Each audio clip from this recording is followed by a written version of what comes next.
I'm Marie Kusa, lead brewer of Omnipollo Church, and this is the Brewer to Brewer podcast from All About Beer. My guest is Joey Pepper-Mellusi of Schenker, and he is here for a conversation that goes beyond the brew house and into topics that matter to brewing professionals and curious beer drinkers. First, please visit allaboutbeer.com and follow on social media at All About Beer. And to support journalism in the beer space, check out allaboutbeer.com/support. We'll get into the conversation in just a moment, but first, this message. Today's episode is brought to you by StompStickers.com, trusted by thousands of breweries across the country. They've been printing for over 30 years, and they know beer branding inside and out. Whether you need beer labels, keg collars, coasters, beer boxes, or more, they've got the expertise you need, all backed by a 100% satisfaction guarantee. Try your first run with StompStickers.com and get 15% off with code TRY15. That's TRY15 by visiting StompStickers.com. This German flavor break is brought to you by Weyermann Specialty Malts, crafted in Bamberg, Germany, and trusted by brewers worldwide for depth, color, and flavor. With a portfolio of over 90 malts, Weyermann provides the tools to build anything from crisp pilsners with Pilsner Malt to rich Märzens layered with Munich and Vienna. Even complex dark beers using Caramunich and Special W. Whether you're refining a classic European style or pushing modern recipes, order Weyermann from RahrBSG. As an industry-leading keg management partner, Keg Logistics delivers premium stainless steel kegs with the flexibility you truly need. Whether you're kegging your first batch or scaling your distribution, choose the program that fits. Rent to own, flexible term leasing, or pay per fill. Get top quality kegs without massive upfront costs and terms that grow with you. Thousands of brewers, cider makers, and wineries trust Keg Logistics to keep production flowing. Head to keglogistics.com/allaboutbeer for your custom quote. Keg Logistics, your kegs, your choice. You're paying too much to process your invoices. Look, it's not your fault. It's just because you're not using PaySmart yet. Most breweries are stuck with platforms designed for general small businesses, not the craft industry. That's why PaySmart was built. It's the new payment solution that is fully integrated into leading brewery software like Ecos and Ollie. That means less time chasing payments, fewer workarounds, and more money saved. Want to see how much you can save? Head over to save.withpaysmart.com to learn more and to claim an incredible launch offer. That's save.withpaysmart.com. Welcome, and I'm very pleased to have Joey Pepper-Mellusi as my guest today. He has worked in the craft beer industry since 2011, building his career through a combination of hospitality, brewing, and a commitment to quality.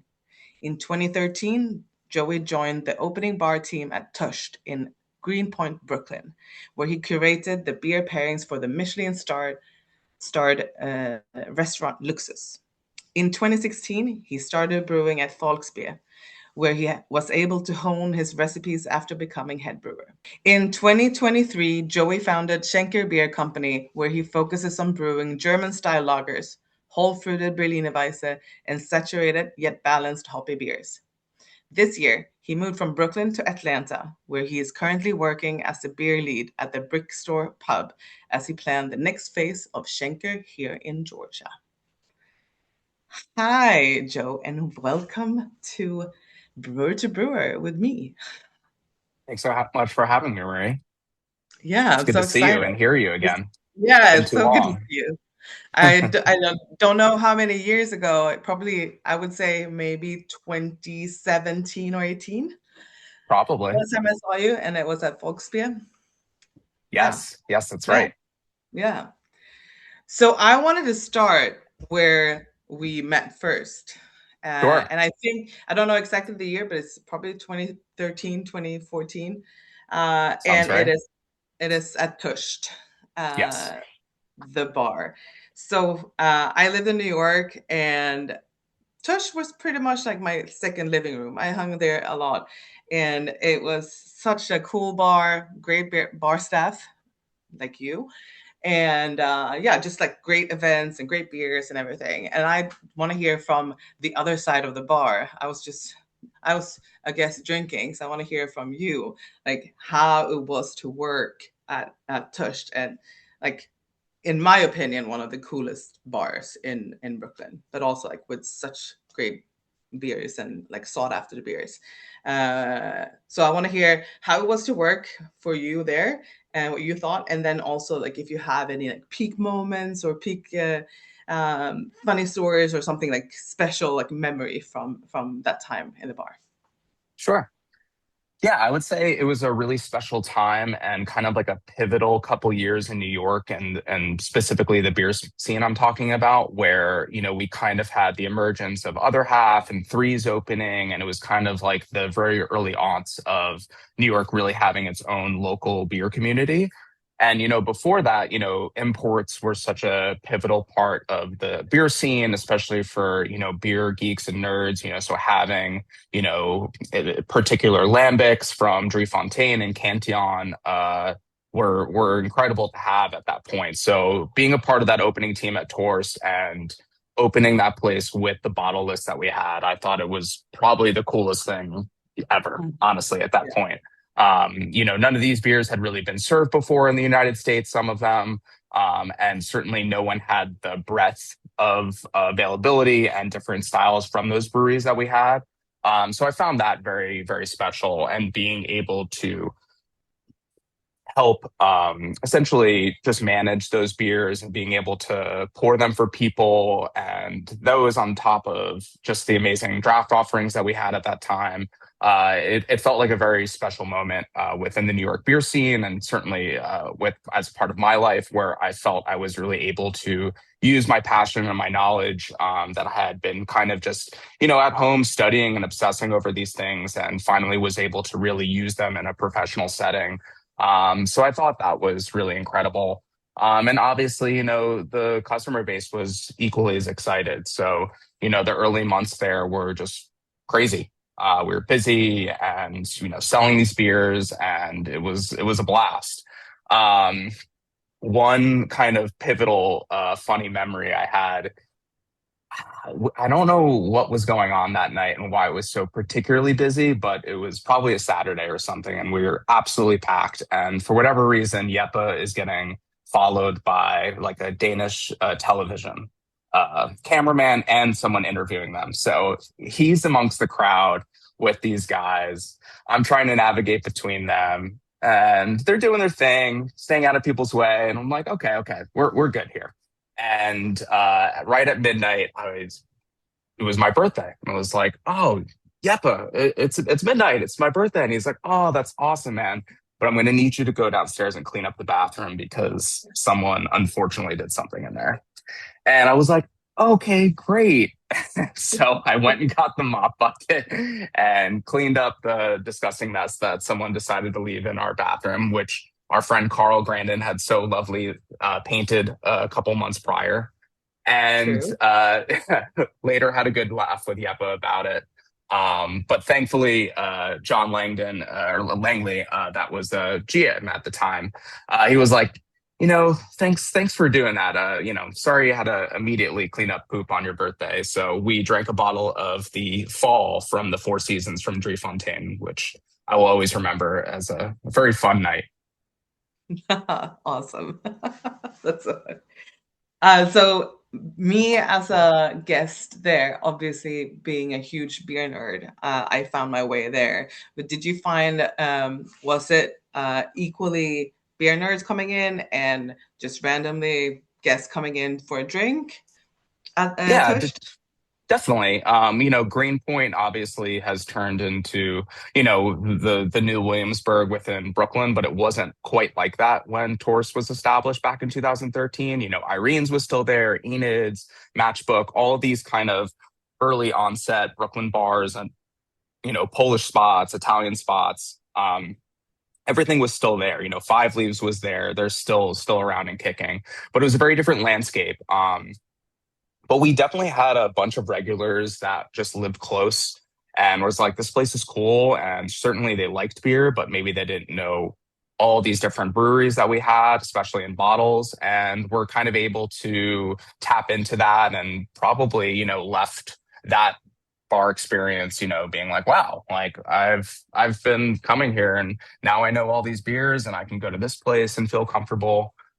So yeah, I would say we definitely had a nice mix of beer geeks, certainly people traveling out of state, people coming in from Manhattan, and then locals that just like beer and like the place, liked us, like hanging out there. And I think that was something that was great about the bar staff there too, is that we could equally nerd out, but we wanted to make people feel comfortable. We're not trying to like hold this knowledge over anyone's heads. We want to share this knowledge. We're not being snobs. We wanted to kind of like geek out with people that, were just learning things for the first time. So that was also really cool. Nice. Yeah, I've always felt like very comfortable there, and the bar staff was always very welcoming, and it looked also like you always had fun there, which is, I think, very important. Yeah. Also a very beautiful bar. As a Yes. Scandinavian, like it was very minimalistic and very, very exciting for a Swede to walk in and see.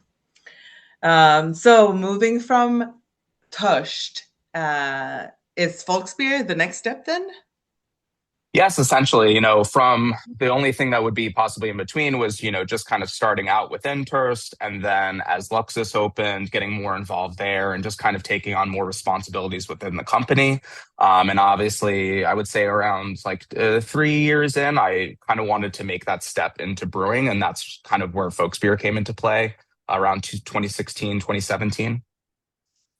So did you always want to brew? Was that always like in the back of your head at some point? Yeah, it was definitely the thing that I gravitated towards first. When I was getting into beer, in college, as everyone does, going through your kind of classic stuff like Sierra Nevada and Stone and, these early, American examples of craft beer. And then kind of learning about mixed fermentation and lambic, and the science mind within me just clicked immediately with that, and just that really cemented the love of beer for me, and being able to kind of see the art and science behind that particular style and what goes into it and why the beer is so special. And that's why I kind of always felt closer to brewing. I've always been very interested in math and science, and just felt very natural to me. And, while working at Tourist, I was homebrewing when I could, doing, 5-gallon batches. And that's kind of like where I developed the recipe for Glow Up, my Berliner Weiss, and kind of making a few different variants of that at home, doing some mixed culture stuff, buying, the mixed culture blends from East Coast Yeast, who was based in New Jersey. So it was great to be able to go to essentially almost any of my, local homebrew stores. A couple were a little bit farther, maybe an hour away, but kind of being able to tap into that and make, these sour styles that, frankly, at the time, besides your classic Belgian examples, the American market wasn't quite there yet. So it was kind of cool to be able to be like, cool, I'm making sours at home, because like we just can't get them as often. And, finally, like Westbrook Goza and like some of these American examples really started to take off on like 2014 and such. And during that time, what would be, okay, so Belgian and sours, but what would be like the biggest style that was the most common, would you say, during that time? For that I was making at home? No, I mean in New York, and like the beer scene over on the East Coast, like there. I mean, yeah, it was kind of the rise of hoppy beer for sure. At that time, getting hoppy beer from Hill Farmstead or the Alchemist or Lawson's, like that was the thing that people were chasing the most. And obviously you still see that today, just in a slightly different extent. There's obviously so many more local breweries. Everyone's making some form of hazy IPA, but it wasn't quite like that back then. And I think at that moment in time, that was the thing that most people were excited about, whether beer geeks like ourselves or just like your average New York drinker was very interested in getting hoppy beer from like the latest and greatest places. And I would say now in New York, it still is to some extent, but lager and specifically German style Pilsner has really taken over in New York City. But at that time, very much so, like the early aughts of, New England hazy IPA. Yeah, so at Volksbier, obviously focusing on German style beers and lagers. Was that before moving to brewing, was that also a style like lager beers? Was that a style that you really liked and enjoyed, or was that something that came while working at Volksbier? Honestly, it's something that kind of developed and came over time while I worked there. I would say it's something that I've always loved, but I think my love of hoppy beer and Berliner Weiss maybe overshadowed my love of lager at that point, which, during that time, who could blame me? Was going up to Hill Farmstead probably like once a month and drinking all the incredible beers up there.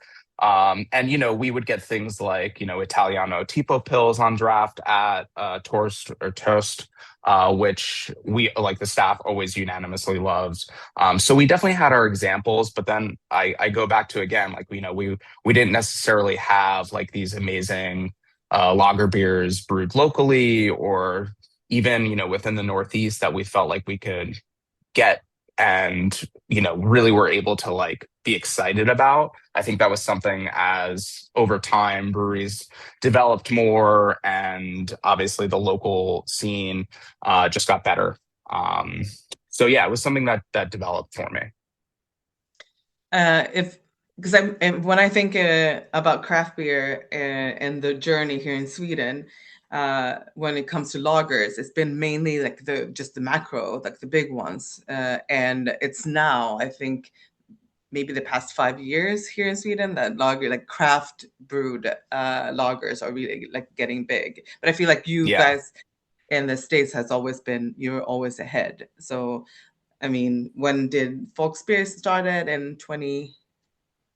What year It's did they? there was a few different numbers because Travis was brewing on a really small system, but I joined in 2016. And then we opened the tap room later in 2017 or 2018, I believe. And we had the new brew house. So we went from a 2.5 system, was basically a Blickman system that we were double batching on and brewing into a couple 10 barrel FVs, 10 barrel bright. We actually broke 1,000 barrels a year on that thing, which was crazy. Um, and the way we were making glow up was, brewing, we were quad batching that and then splitting that off into 4 different Blickman kettles with propane and passing a knockout hose around. It was crazy times. So we eventually stepped up to a 10 barrel brew house, 3 vessel, and built out a much larger cellar with 610s, 620s, 640s, and brights corresponding to all of those. So it was kind of a bigger version of what we were already doing. So we were kind of double brewing again on that, and emptying a 40 barrel bright of Helles over 2 weeks for the New York City market. Yeah, so it was a gradual progression to that. Yeah. And when I think about New York breweries, I think uh I would say mainly hoppy at that time, like during that time. I'm mainly like hoppy beers, IPAs. Yeah. And so would you say that maybe you guys were like how do you say it, the forward Yeah, el- I wouldn't say we pioneered lager in New York. I definitely wouldn't say that. I think threes kind of beat us to that punch with Vliet. They were kind of like the first one to really start cranking out lager, especially, they had a 10 barrel kit as well. And this was before that they started contracting that beer out. So they were doing all in-house in Gowanus. But I would say Folks Beer is like a close second. OBL, this German style Helles that we were making there, was a recipe that I inherited and then eventually kind of made my own over time, gradually incorporating techniques and ingredient changes that I felt were necessary for the beer. But that beer definitely turned into kind of a monster. We had like 40 different dedicated accounts that kept it on at all times. So I definitely would like to think that we were a big part of the New York beer scene's love for lager and kind of how that's blossomed there. what is in your opinion like makes like the best lager? Like what does it require? Like what is do you have a secret well, maybe you don't want to share that secret, but what's I'd your be happy to thought on share it? some, but I don't know. It's always so fascinating to me. I love talking to people about this. I don't think there's one particular method or yeast selection or, malt that people are using. I've had excellent lager from people that have all the bells and whistles and are doing this at every step. And then I've had some incredible stuff, for instance, like from Zillicoa that do not have, the most fancy equipment and are just using, brewers' intuition and smart, brewing and ingredient buying, and they make some of the most phenomenal lagers in the country. So I think it can be done in a variety of different ways. And I think that's also amazing where it's like, there is no one true approach to making great lager. I think it's, really the person behind it that's making it great. And you can do that in a variety of different ways.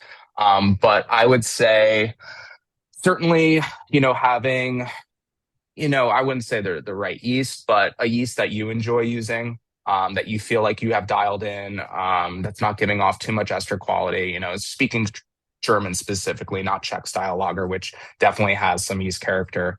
I use a 5-step match program that I find really helps develop the body and dryness and head retention.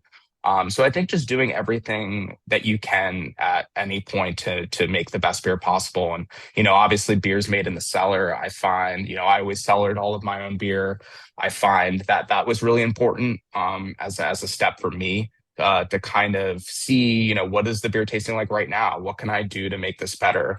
And just incorporating little things like whether that was, a couple degree step up during high Krausen, or, dumping from the tailpiece every other day. And just, I forget the Japanese word where it's like the little steps that you make towards perfection. Like there is no perfection, but you try every little day to make something new or change something to get towards that. And I feel like that is kind of how it goes for lager brewing. And it's also fun. It makes it fun to do all like tweak and find those little Yeah. is and it makes it more alive and yeah. Uh, what are your thoughts on decoction? Uh, Personally, I think if I had a brew house that was a decoction system and completely built for it, I would totally be down to do that. But I can't say that I am going to be one of those people that are pulling mashes out into plastic tubs, and reboiling and pulling it and putting it back in. I think at that point you just gotta you're trying to hurt yourself. I think at that point. And I know that I have some brewer friends that are adamant about it, and I totally agree that in order to make like Czech style lager, that you should be decocting your beer. I think that's a big part of making those styles. But personally, for me, I'd rather much incorporate just a longer step mash program. Which I feel like a lot of breweries, even within maybe not Czech breweries, but German style breweries, are gravitating more towards doing step mashes rather than decoction. I think it's just better and more easy on the beer. Hot side aeration, myth or not myth, I think being gentle throughout the process just results in a better beer personally. So talking about lager styles, which one is your favorite? Oh, definitely German. I am biased. Yeah. Yeah, German style pills and Helles are some of Yeah. my favorites, and from there, Dunkel probably next. But I do enjoy Czech style beers. I think there's some phenomenal examples stateside, like my friend Eric at Cohesion. Notch obviously does an incredible job. And I do enjoy drinking those beers, but it's not necessarily what I am passionate about making. And I try and focus on mostly what I'm passionate about because, there are so many breweries out there these days. You don't need to make everything under the sun just because you think that's what needs to be made for someone to come into your door. I think you should only focus on really what you want to make, and make it the best that you can. Is there a specific beer from your time at Folksbier that you were very proud of or like have a special um, feeling about? I mean, I think Glow Up, just because it was a homebrew recipe of mine that I was able to kind of scale up and turn into this full production beer. And essentially, what we're doing with that is we're, tank souring with a variety of different lactose strains, pretty much using the Omega blend, which is Brevis and Plantarum, and using a temperature range that kind of fits both of those strains. Um, Reboiling after that, adding our hops, yeast nutrient, all that good stuff, doing a primary fermentation. And then essentially once that's wrapping up, we were incorporating whole fruit mostly. I will occasionally use purees like passion fruit and guava for fruit that makes sense for purees, like those two. There's probably a couple other examples, but I try to bring in whole fruit as much as possible and process that in-house. So we would be taking in, watermelons and juicing fresh watermelons and, purging containers and freezing those and then incorporating those into the beer. Same thing with citrus, where we're zesting all the citrus and then getting as much juice as possible and using that combination of juice and zest to re-ferment and condition the beer. And I just find that it made such a brighter, more palatable beer. Puree, they're blitzed, so the cell walls are all cracked and you get a ton of pectin and they just don't look as appetizing, and you kind of eat with your eyes first. And I just found that using whole fruit created such a more unique character and a true character of the fruit, and look better in the glass, honestly, too. So I think that was probably the thing that I'm most proud of, and being able to kind of scale up a homebrew recipe, particularly a fruited one, and being able to kind of do the undertaking of the fruit with obviously a variety of different hands and people to make that work. And it was kind of a labor of love. And there was definitely some days I'd be kicking myself with like looking at how much fruit we had to process and just humming and hawing. And, there's only one person to blame. That was myself. But thankfully the finished beer made up for it at the end of the day. It's all, yeah. Nice. Is there any, did you use a fruit that was very exotic for it? Like a strain, like some, I don't know the word. Yeah, there's this great company. They're it's called Boomy Growers, or Flavors by Boomy. They've kind of changed their name a couple times, but this great husband and wife couple, they're in Bordentown, just kind of near Princeton, New Jersey. And they have a greenhouse there where they're growing year-round yuzu. So they would have green and yellow yuzu, which is obviously just a difference in ripening, but growing sudachi and kabosu and all of these like culinary citrus. So I think establishing a relationship with them was very cool, where we were able to actually get, locally grown yuzu fruit, being able to bring that in and process it ourselves. And I think those beers were probably some of my favorite that I made outside of like raspberry. Yeah, outside of raspberry, I think that's still king for me. And then they would work with farms in California during the winter. So we would be able to get different citrus from them, during those winter months when there's not, a ton available in the Northeast. And that was a really great relationship, and just being able to get all these kinds of interesting citrus and putting that into beer, and, was not something you really were able to find in the market, honestly. That's so much fun. And it makes me thirsty, and I want to try all the fruited Berliner Weisse now, like now. Yeah. So before we head on, continuing in here, we're just going to take a little break. And so we're going to take a short break for a message, and then we're going to come right back and keep on talking with Joey Pepper-Mellusi. You're paying too much to process your invoices. Look, it's not your fault. It's just because you're not using PaySmart yet. Most breweries are stuck with platforms designed for general small businesses, not the craft industry. That's why PaySmart was built. It's the new payment solution that is fully integrated into leading brewery software like Ecos and Ollie. That means less time chasing payments, fewer workarounds, and more money saved. Want to see how much you can save? Head over to save.withpaysmart.com to learn more and to claim an incredible launch offer. That's save.withpaysmart.com. Today's episode is brought to you by StompStickers.com, trusted by thousands of breweries across the country. They've been printing for over 30 years, and they know beer branding inside and out. Whether you need beer labels, keg collars, coasters, beer boxes, or more, they've got the expertise you need, all backed by a 100% satisfaction guarantee. Try your first run with stompstickers.com and get 15% off with code TRY15. That's TRY15 by visiting stompstickers.com. This German flavor break is brought to you by Weyermann Specialty Malts, crafted in Bamberg, Germany, and trusted by brewers worldwide for depth, color, and flavor.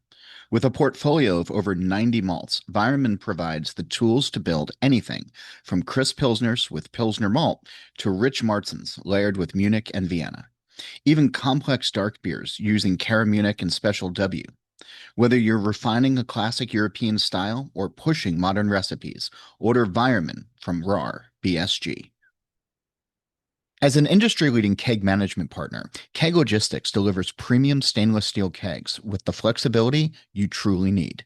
Whether you're kegging your first batch or scaling your distribution, choose the program that fits. Rent to own, flexible term leasing, or pay per fill. Get top quality kegs without massive upfront costs and terms that grow with you.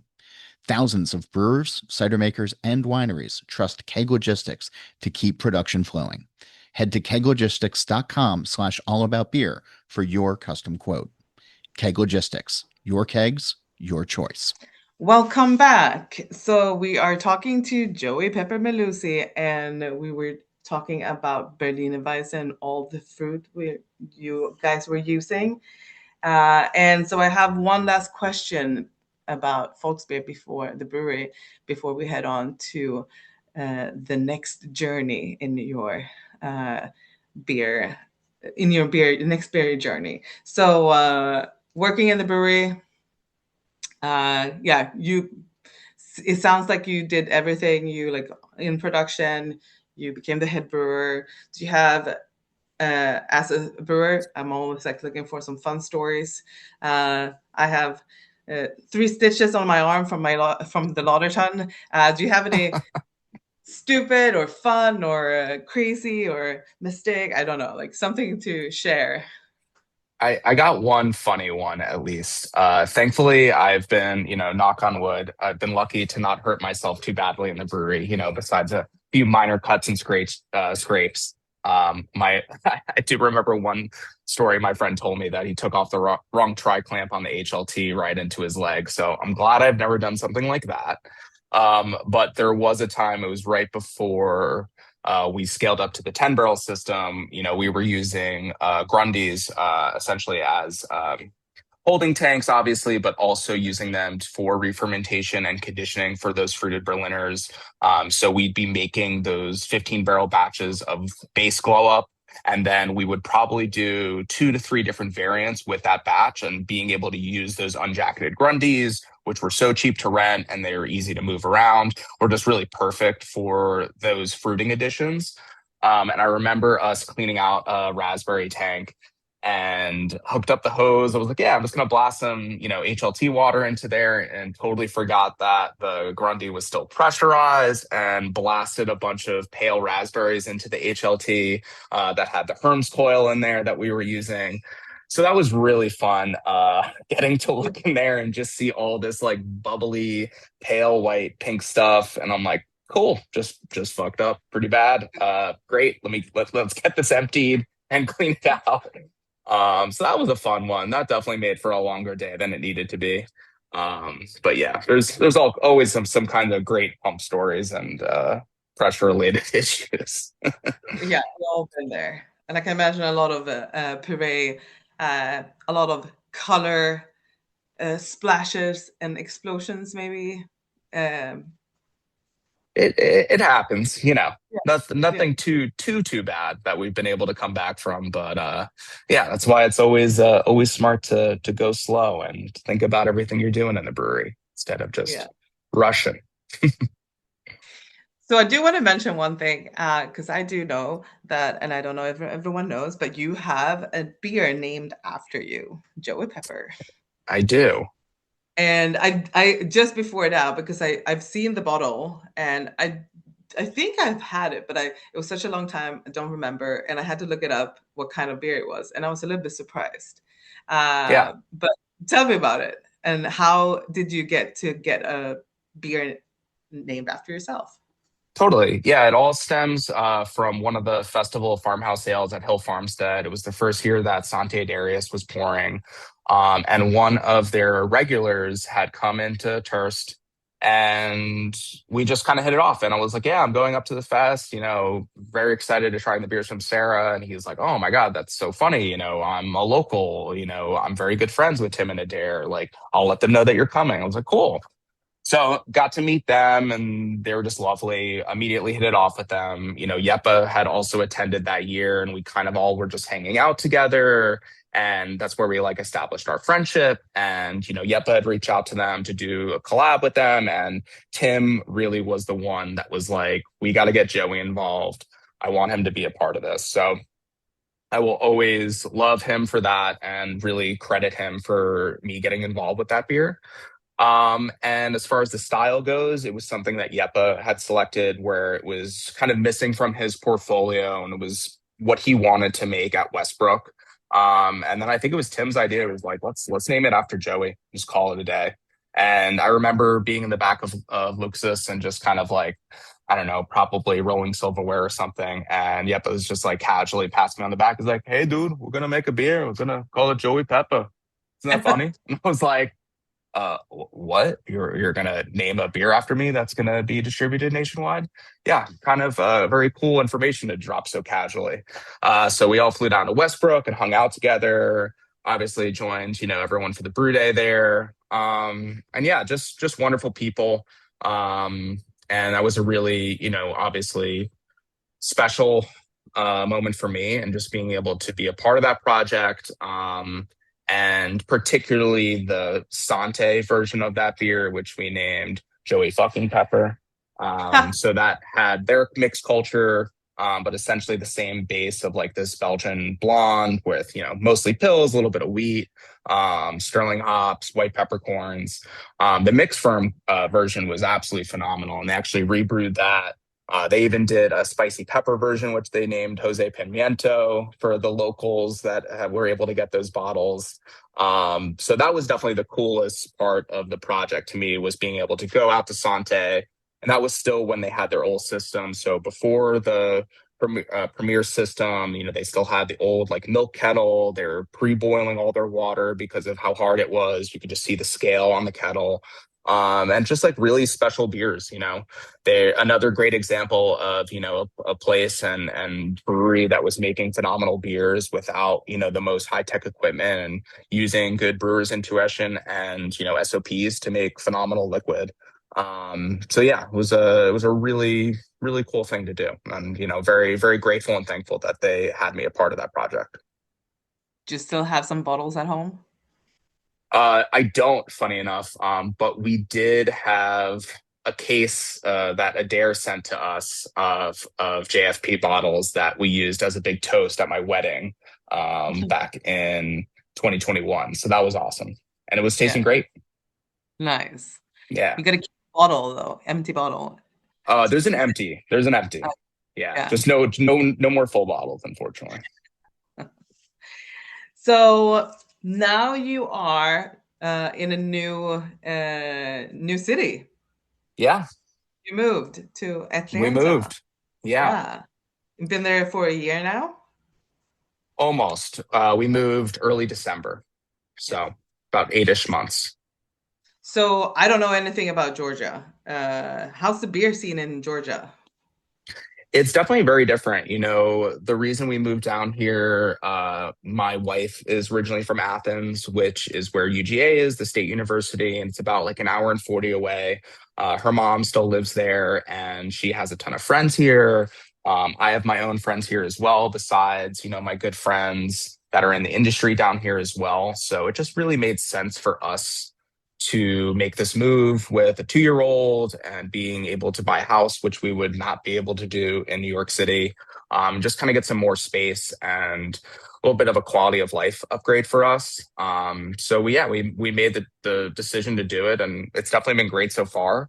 As far as the beer scene, it's definitely different. I think there's, definitely a little bit of room down here for putting a brewery, which is, another part of why we wanted to come here. I would say, it's not like New York in the sense of there's not as much business and money walking around. That's definitely very apparent. But, how could there be, compared to New York City where there's so many people? Obviously, the industry there is very developed and advanced. Um, the things that have surprised me the most here, and a delightful surprise, is how alive and well Belgian beer is here. Particularly here at Brickstore Pub, where I've been working since December. It's pretty incredible because in New York, it feels like it's all but dead there. And it's kind of sad because, back in like 2011, when I was first starting, it was very much of what people were excited about in New York, and like these B cafe bars that were in New York City and thriving. And those were the kind of beers that people were interested in and excited about. And it's cool to see that still going on here. App 12 on draft, getting crushed all the time, Duvel, all these things that have kind of fizzled out and phased out of people's memory and interest in New York. Um, as well as, cask beer too. Surprisingly, even in a hot Atlanta, we have 4 firkins on almost at all times, hand pump through the cellar, direct draw. And it's really cool to see that we're able to move through that much beer. Cask beer, again, all but dead in New York. Probably a few different places that still have a engine in the city. Obviously, part of that is, working with breweries that are willing to do it. It's a pain. I know you get that.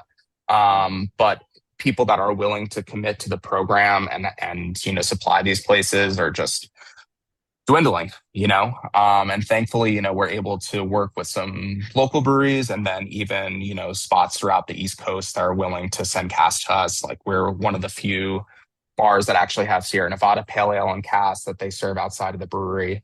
So that's been really cool to see, like, those two things in conjunction. And, less lager love down here, still some, but not as fervent as New York, but just kind of like a more balanced beer drinking experience down here. So, Schenker, you founded Schenker Beer Company. Yes.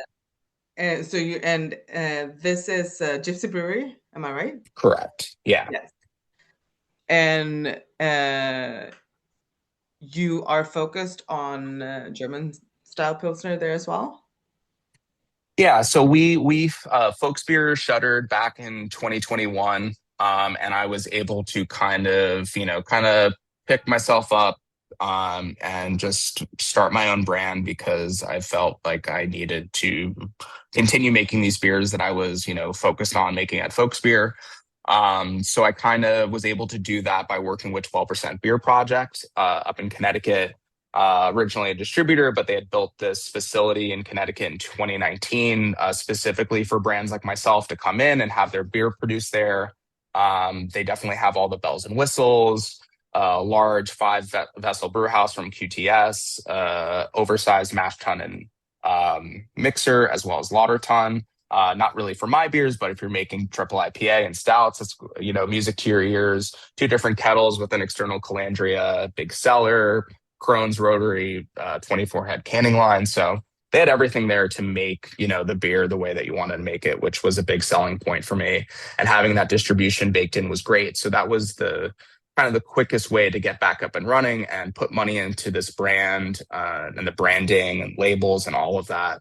And kind of keeping a low overhead, especially where times, in the beer industry are a little sketchy at the moment, especially for, small business owners and people trying to start their own little small breweries like myself. So I felt this was the best way to be nimble, while having beer back out in the market. So we have since ended our relationship with 12%. And I'm going to be working with Creature Comforts down here. They're located in Athens, mostly making their own beers, but thankfully have a little bit of space to help make beer for industry peers like myself. So that's kind of the thing that we're focused on next, is working with them to get our beers back out into the market and kind of do a little bit of a relaunch in October. Sweet. Yeah. Yeah, I was gonna go. So It's nice to bring it where you are. And is the idea and the plan in the future to open up a brewery for yourself to brew? Hopefully, yeah. We want to start here with getting beer back out there and kind of just getting a footing, getting familiar with accounts down here. We had sent a little bit of beer down here in the past, so it's not like we're completely unfamiliar to the market, but it's definitely something that we want to build up a little bit and grow. And, over the next year, kind of see how things shake out. But ideally, would love to have a little brew pub of our own. Something like a 10-barrel kit and doing the brew pub style, particularly for down here, because it allows you to pour wine as well as cocktails and other people's beers. So we would be able to really curate an overall experience, which I think is where the industry is really heading. As much as I would love to just open the doors and just brew what I want, and that's it at the end of the day, it's not really what's going to make a business. So I think having, a solid but concise, focused food program, being able to have wine and cocktails, being able to have NA beverages, and kind of being a establishment that welcomes everyone is really the path forward. Nice. I can't wait to come visit you. Yeah, please do. Yeah. Yeah. So that's the end of my questions for you. So awesome to hear your journey and like everything that's happened since I met you from the start in New York to this. And I like really, really hope that you will be successful in everything you do. Thank you, And Marie. Yeah, it's good to see you and talk to you again. yeah, and if you're ever in Sweden and Stockholm, you need to come visit the church. Sure do. And yeah, maybe we can brew a beer together. I would love that. So, well, thanks, Joey, so much for doing this with me. It was great having a chat. And Joey will be back on the next episode of this show as the host, having a conversation with the brewer of his choosing. That will be on the air next week, so make sure to tune in for that.